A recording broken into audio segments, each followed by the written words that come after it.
전세 사기 피해자들이 속출하자 제2금융권도 앞다퉈 지원책을 내놓고 있는데요.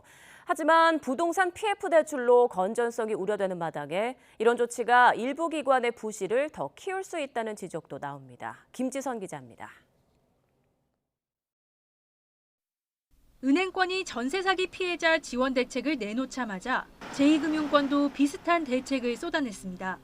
저축은행들은 경공매 유예와 이자율 조정 계획을 밝혔고 상호금융권도 금융당국의 조치가 나오는 대로 이자율과 규제 완화 등을 지원하겠다는 입장입니다. 하지만 이런 조치가 가뜩이나 부동산 시장 악화로 부실 우려가 커진 제2금융권의 건전성에 부담이 될 수 있다는 지적이 나옵니다.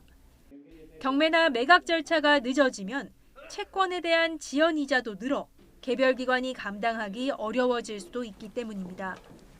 전세 사기 관련 주택 선순위 채권자 상당수가 제2금융권으로 추정되는 것도 문제입니다.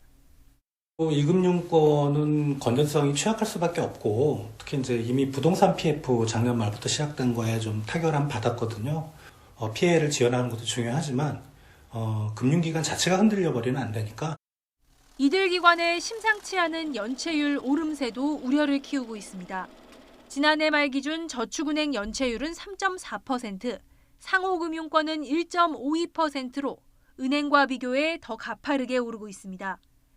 새마을금고의 경우 부실 채권 비율이 3.37%에 달했는데 특히 전세 사기 피해가 많은 인천 지역이 가장 높았습니다.